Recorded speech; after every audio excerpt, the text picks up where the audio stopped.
I knew it was going to be crazy in this house, but I never thought I would be picking up a head. Hey, Chris. Yeah, sorry about that. Not every day. I normally don't drop the heads. Don't you? No. Normally I'm really good with the heads. The bodies, on the other hand, that one's falling apart. But anyway, let's see how we go. Look at all this body shit everywhere now. Made a mess. You made a mess. No, you made a bloody mess. You're quicker on getting the head. Bloody hell.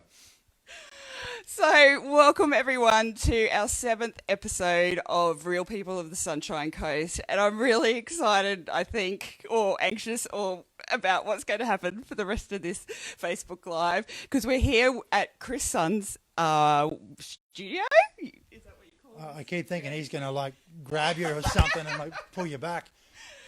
This is our little dungeon. This is where we work and hang out and try to make magic.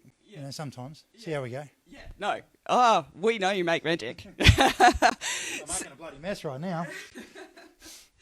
So, Chris Sun is a film director, and as you can see, he loves his horror. And we want to find out what inspires Chris, why he loves the Sunshine Coast, and what's happening in the future for Chris. So, Chris, let's start from the beginning. What got you into horror filmmaking? Yeah, it's kind of an interesting question. I mean, a long time ago, I had a motorcycle business. And we opened up in the US. So we went out, this before like everything sort of hit the skids out there and the economy in America died. So we were out there and I went to this shop and I really liked all the products that they had, like this horror shop. So I started buying stuff and putting it in my American store. I thought this just looks cool. So I bought a prop and I'd set it up and I bought another prop. And then I started bringing it back home. So we went from having like this, motorcycle style business to now like a horror shop. It just kept filling up with stuff. And then one day I met one of my heroes in the industry, Steve Boyle. He came in to sell me some stuff and, to sell in the shop. And, I asked him about, special effects. And he said, you just use latex. So I went home and thought, I can have a go at this.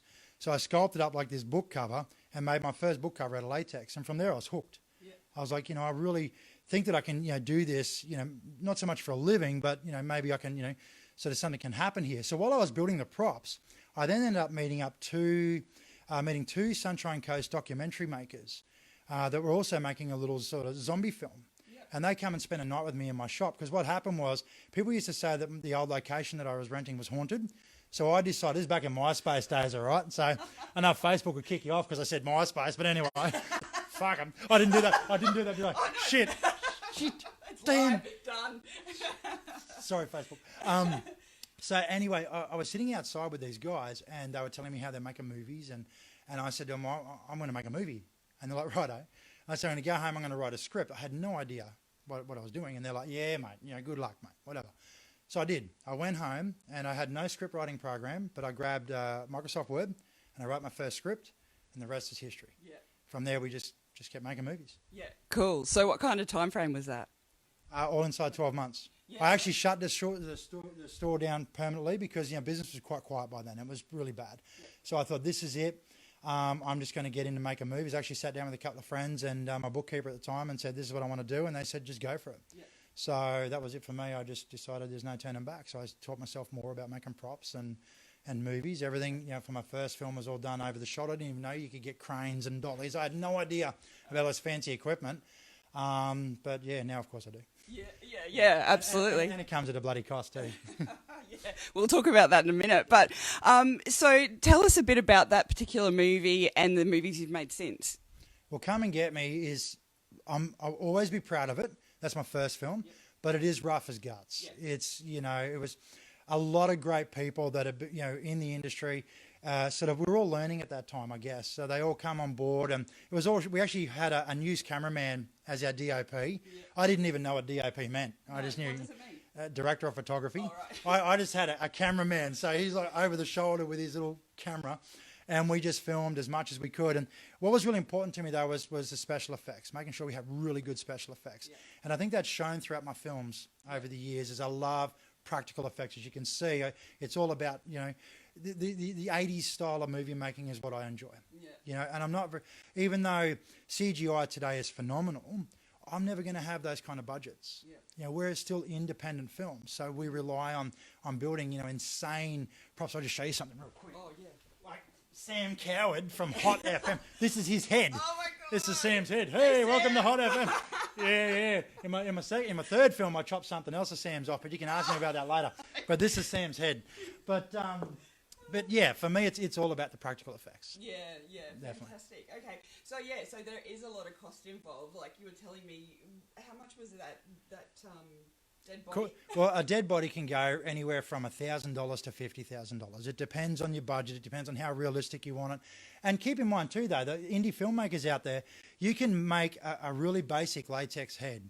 Just put a lot of blood on it, light it right, and shoot it right, and it'll look real. Yeah, right. It'll look phenomenal. Yeah. So you don't have to spend big bucks. Yeah. There's ways to do it. Yeah, right. Okay, cool. And so since then, you've made a few more movies, and I know we had the premiere of Boar in the Nambour cinemas, which was fantastic. So why choose Nambour? Well, I was born and bred in Nambour. Go Nambour. Go Nambour. But the support, you can't beat that little hometown support. The council, everybody in Nambour wanted this premiere. I mean, all my other films are premiered there except for one.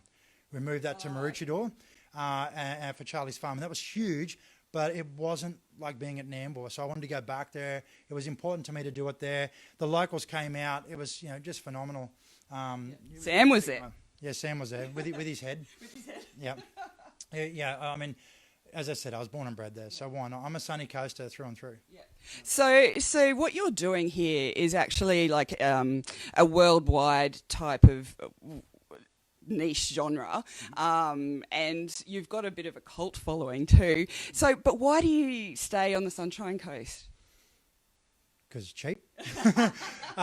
Look, I mean, you can make movies. You can be anywhere in the world and be a director.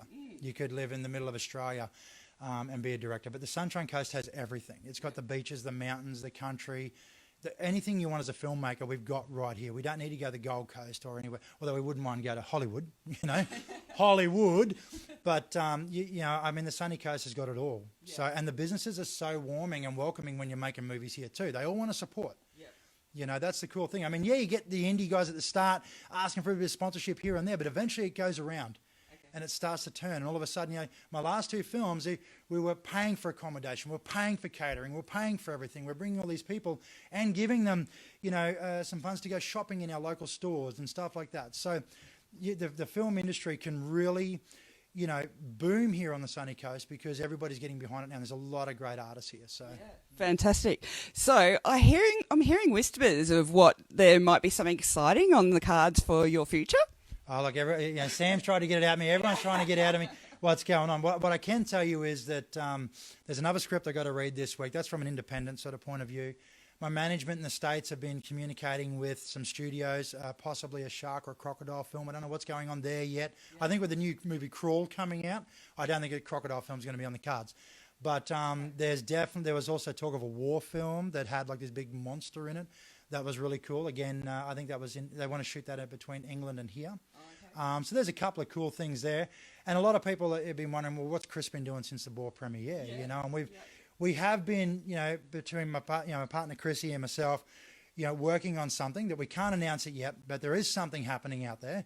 Yeah. And very, very soon, hopefully we can, sort of go, hey, this is something else that I've been doing that's really exciting as well, and people will enjoy it. So where can people follow you so they make sure that they're the first ones to know about it? As long as they don't follow me down the street. That's a bit stalkerish. Just like on my Instagram. I think it's under my full name, though, Christopher Lee Son. I don't know why I did that anyway. And, of course, very official and royal. Christopher Lee Son. But, of course, Facebook, Chris Son, stuff like that. Yeah.